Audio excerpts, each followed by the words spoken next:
All right, here we go. Everybody, hands off mice. Look up here so you can follow along. Today, we're going to learn how to ask the user for information. If you remember, Friday, we were just printing stuff.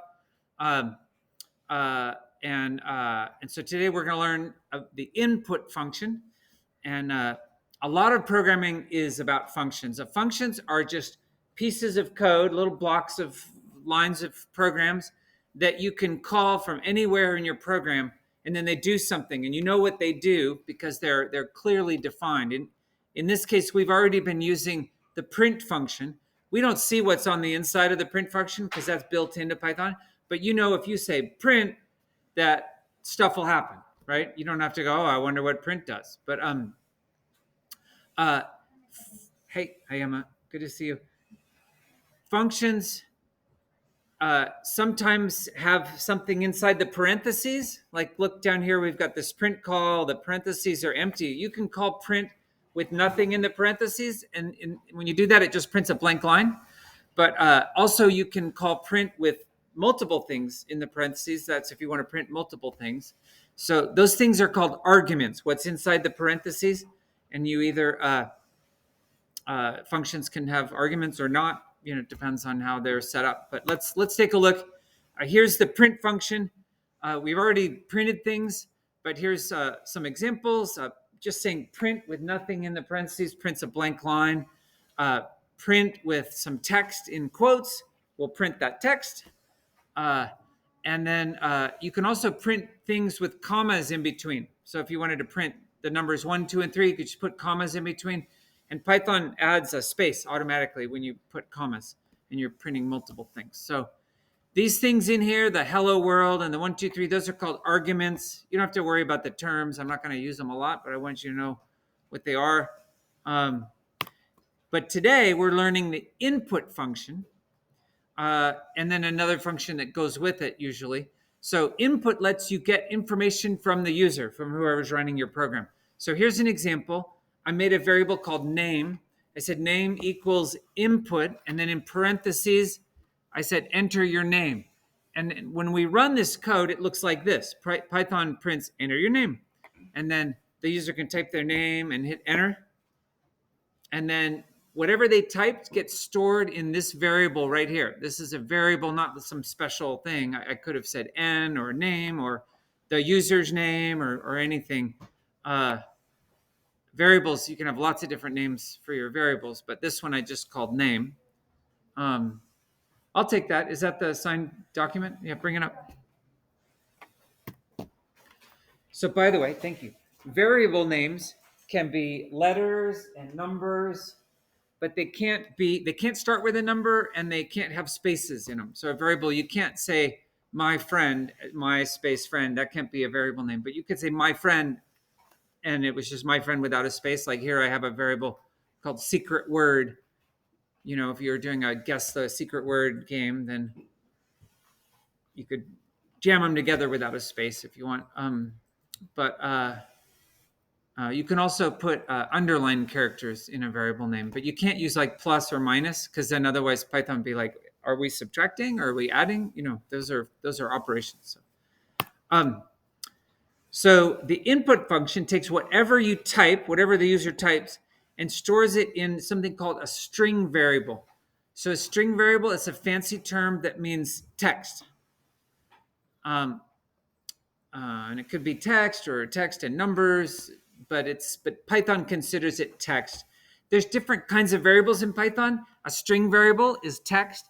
You can have an int variable, which is just an integer. You may have learned that term in math. You may have forgotten that term, but it means positive or negative or zero, whole numbers. You could enter a decimal number. That's called a float. That's a floating point decimal number. We mostly use integers and strings in this class, but sometimes we use float variables, which are decimal numbers. But in terms of the input function, if I had a little program that says, please enter something, and then I enter the word Liger, or if I enter 2021, it's going to store whatever I enter as a piece of text. So even though 2021 is we know it's a number, the computer is thinking of it as text. And then that's going to get us to the next thing, which is if you really want what they entered to be a number, then you have to use this last function we're learning today. It's the int function that changes a piece of text that is a number into a number. So look right here. I say num equals, please enter a number. Okay, so the user would see that on their screen, and they type a number, and then the next line takes whatever they entered, and the int function, it says int, and then parentheses num, that turns that actually into a number instead of a piece of text. And you might think, well, what's he talking about? But if it's a piece of text, you can't check if something, let's say you're doing a number guessing game where they're going to enter a number and you have to tell them, hey, you guessed too high or you guessed too low. You can't do that with a piece of text. You can't use a greater than symbol or a less than symbol with a piece of text. But if it's a number, you can.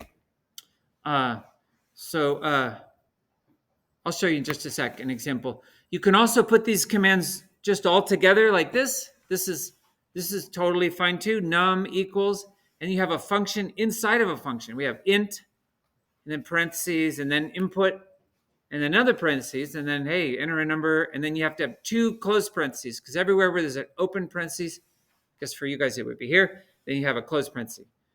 They come in pairs. So, and Python starts on the inside, like first it asks the user for it says enter a number, and then it turns what they enter into a number. Okay, so the last thing I wanted to mention is there's this thing called a comment, and I can't remember if we covered this at all last class, but okay. So if you want to put a little note in your program, like I'm not sure what's going on here, Mr. Hayes, you can put a number sign, a pound symbol. It's shift 3, and then anything on that line, Python's going to ignore, but you can see it as a human. It's nice. Sometimes on a really complicated program, you want to put little notes in for other people to look at so they can understand what's going on in your code. So I generally like to ask you to put your name in a comment at the top of your program. So let me show you just a quick couple of examples of the int and input commands. We're going to do Python, and it's day 3 demo. Oh, and all right, and I'll make the text much larger. Let's see, right here. Come on. Okay. Name equals input. Enter your name. Okay. Whoa, all this stuff jumping up and down. So if we run this program, over here it says enter your name, and I could say, Mr. Hayes, and hit enter. I made it so big that it's hard to read. Here we go. And I could also say num or number equals input how many chickens do you own? So here's another question. So I'm going to run this, enter your name. Hayes, how many chickens do you own? Right now, 0. Now, remember what I said. If you just do the input call, whatever they entered is actually stored as a piece of text. So watch this. If I did number equals number plus 1, like I'm gonna give you a chicken. So I know I'm gonna take whatever chicken number you had, I'm gonna add 1 to it. If I run that right here, it's gonna crash because number is actually at this point still a piece of text. So I'm gonna say 0, and then over here it goes it says you can't concatenate a string. Anyways, it's complaining about this plus. You can't plus 1 with a piece of text. That doesn't make any sense. So what I'll do right here is I'll say number equals int number, and that will first the user enters a number. I'm just going to say how many chickens so that it doesn't wrap. How many chickens? They enter a number, and then we turn it into a literal number to a number you can do things with. And then down here, I'm adding 1 to it, and then I'm going to print it.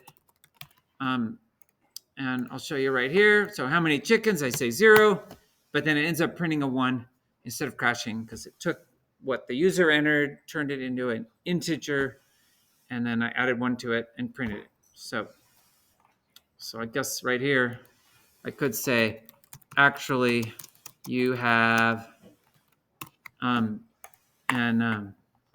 that'll be our last demo here. Actually, you have 1. Any questions? I'm going to stop